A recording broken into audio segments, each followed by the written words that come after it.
Israel और Iran के बीच चले आ रहे सैन्य संघर्ष के बीच एक चौंकाने वाला मोड़ आया है। इजराइल के कई शीर्ष अधिकारियों और राजनीतिक सूत्रों ने संकेत दिया है कि ईरान के सर्वोच्च नेता अयतुल्ला अली खामेनी की हत्या की संभावना को नकारा नहीं जा सकता। वॉल स्ट्रीट जर्नल में छपी एक रिपोर्ट के मुताबिक एक वरिष्ठ इजरायली अधिकारी ने स्पष्ट रूप से कहा है कि खामेनी को निशाना बनाने से रोक नहीं है। ये युद्ध तब तक समाप्त नहीं होगा जब तक ईरान स्वेच्छा से अपना परमाणु कार्यक्रम खत्म नहीं करता या हम उसे दोबारा शुरू करने लायक नहीं छोड़ते हैं। इजराइल के प्रतिष्ठित समाचार चैनल 12 ने भी एक राजनीतिक सूत्र के हवाले से लिखा कि ये विकल्प है कि खामेनी की हत्या हो सकती है। ये चर्चा से बाहर नहीं है, हालांकि ये कई स्थितियों पर निर्भर करता है। इजराइल ने बीते सप्ताह ऑपरेशन राइजिंग लायन नामक सैन्य कार्रवाई के तहत ईरान की राजधानी तेहरान समेत कई रणनीतिक ठिकानों पर बड़े हमले किए हैं। इन हमलों में ईरान के रेवोल्यूशनरी गार्ड्स के प्रमुख, वायुसेना कमांडर और पूर्व राष्ट्रीय सुरक्षा प्रमुख सहित कई शीर्ष सैन्य अधिकारी मारे गए। रक्षा सूत्रों के अनुसार इजरायली हमलों ने ईरान के नातांज यूरेनियम संवर्धन केंद्र को भी भारी नुकसान पहुंचाया है। वहीं कम से कम 9 परमाणु वैज्ञानिकों की मौत का दावा भी सामने आया है।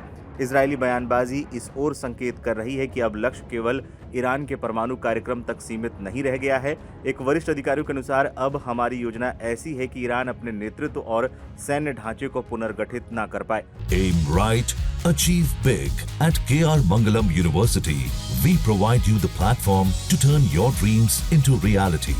At KR Mangalam University.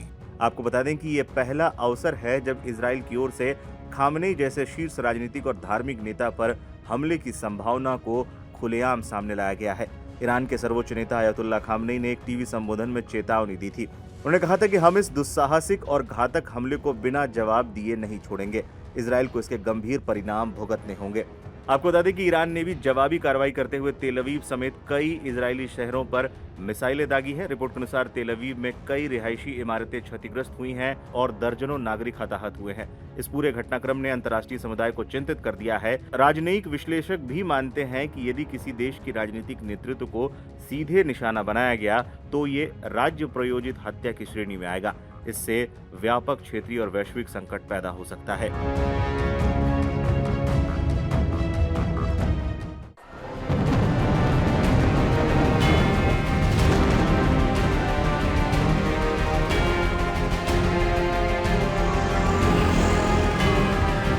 पहले इस्राइल हमले रोके, फिर हम रोकेंगे। ईरान ने साफ साफ कह दिया है। देखा जाए तो ये जंग अब 2-4 दिन नहीं बल्कि कई हफ्तों की लग रही है। लेकिन ईरान और इस्राइल के युद्ध ने अरब और मुस्लिम देशों का भी असली रूप दिखा दिया है कि वो किसके खेमे में हैं। ईरान में सबील मीडिया के हेड जमीर अब्बास जाफरी बता रहे हैं कि ये जंग सिर्फ न्यूक्लियर पावर हासिल करने से रोकने की नहीं बल्कि 2 कौमों 2 आइडियोलॉजी की बन गई है। वो बता रहे हैं कि ये जंग अपने पैरों पर खड़ा होने वालों, अपने रिसोर्सेज को बचाने वाली कौम और लूट का बाजार गर्म करने वालों के बीच की है। एक वो ग्रुप है जो चाहता है कि सारे रिसोर्सेज और लोगों को हम कंट्रोल करें क्योंकि हम ताकतवर हैं, लेकिन दूसरा ग्रुप इसके खिलाफ है। ईरान से जमीर अब्बास जाफरी ने लाइव हिंदुस्तान को बताया है कि ईरान में इस वक्त जोश और वलवला है और बदले की आग आवाम के दिलों में सुलग रही है।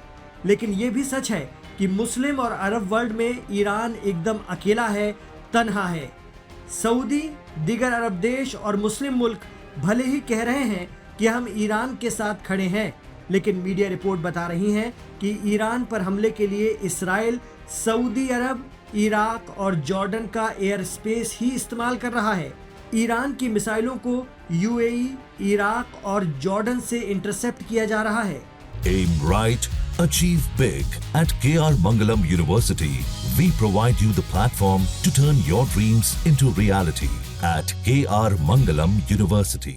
और तो और पाकिस्तान के रास्ते इस्राइल खुफिया ड्रोन ईरान पर हमले पर सटीक जानकारी हासिल कर रहे हैं, जबकि पाकिस्तान के प्रधानमंत्री शहबाज शरीफ ने ईरान के प्रेसिडेंट मसूद पजेश्कियान से फोन पर बात करके कहा कि पाकिस्तान ईरान के साथ एकजुट है।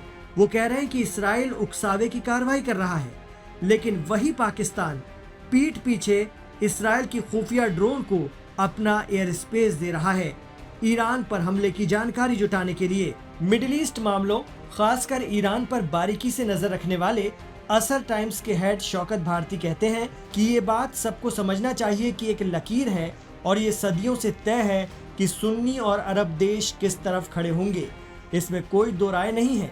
आज फिर वो साबित हो गया। अमेरिका ने मिडिल ईस्ट से लेकर दक्षिण एशिया के मुस्लिम देशों में भी ऐसी ही फील्डिंग जमाई है, जिसका असर दिखने लगा है। मिडिल ईस्ट के अरब मुल्कों में तो अमेरिका के बाकायदा एयरबेस हैं, जिनका इसराइल भरपूर इस्तेमाल कर रहा है ईरान पर हमले के लिए। और तो और ईरान की मिसाइलों को यूएई, इराक और जॉर्डन रोक रहे हैं। यानी इसराइल को निशाना साधने वाली ईरानी मिसाइलों को ये देश आगे नहीं बढ़ने दे रहे हैं। अमेरिका इस जंग से भले ही पल्ला झाड़ रहा है, लेकिन अपने दोस्त इसराइल के लिए उसने पूरा मैदान सजाया है और मुस्लिम और अरब देश उसमें बराबर के शिराकतदार हैं। लेकिन सबील मीडिया के हेड जमीर अब्बास जाफरी बता रहे हैं कि किसी भी मुल्क में फाइटर जेट और मिसाइलें आग बरसा रही हों तो वहां कोई घर से बाहर नहीं निकलता। लेकिन शुक्रवार को ही इसराइल के हमले के कुछ घंटों बाद ईरान के सभी शहरों में हजारों लाखों लोग सड़क पर आए और अपनी हुकूमत से कहा कि जवाब दो।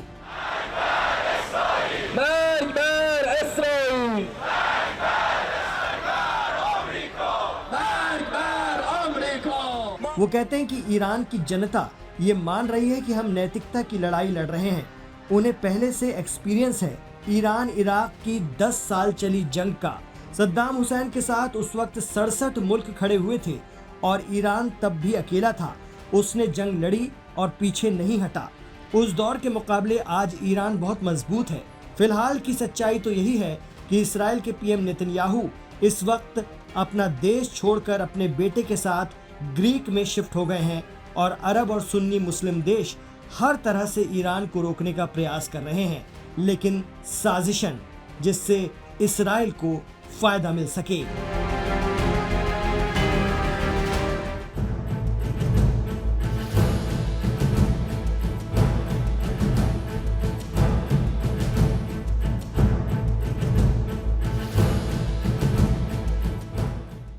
मिडिल ईस्ट में हालात एक बार फिर से विस्फोटक हो गए हैं। इसराइल और ईरान लगातार एक दूसरे पर हमले कर रहे हैं और दोनों ही तरफ भारी नुकसान की खबरें आ रही है। शुक्रवार के बाद शनिवार रात भी ईरान ने सैकड़ों बैलिस्टिक मिसाइलें इसराइल पर दागी। इसराइल ने तेहरान पर जोरदार हमला बोला और एक बड़े ऑयल डिपो को उड़ा दिया। दोनों ही देश कोशिश कर रहे हैं कि प्रमुख स्थानों को निशाना बनाया जाए। इसी बीच ईरान ने इसराइल के एक प्रमुख प्रतिष्ठान को निशाना बनाया है। ईरान ने मिसाइल से इसराइल के प्रतिष्ठित वीज़मैन इंस्टीट्यूट ऑफ साइंस पर हमला किया है, जिसे इसराइल के सुरक्षा क्षेत्र की तकनीकी रीढ़ भी माना जाता है। कई जानकार तो ये भी कह रहे हैं कि ईरान ने इसराइल के दिमाग पर हमला कर दिया है। हमले का एक वीडियो भी सामने आया है, जिसमें एक मिसाइल सीधे परिसर में गिरती है, जिसके बाद बड़ा धमाका और धुएं का गुबार नजर आता है। हमले के बाद परिसर में आग लग गई और एक प्रयोगशाला भवन को काफी नुकसान पहुंचा। इसराइली अधिकारियों ने रविवार को इसकी पुष्टि भी कर दी। रिपोर्ट के अनुसार इमारत जिसमें प्रयोगशालाएं हैं उसमें आग लग गई। फायर ब्रिगेड की टीम ने जल्द ही आग पर काबू पा लिया और किसी के भी हताहत होने की खबर नहीं है।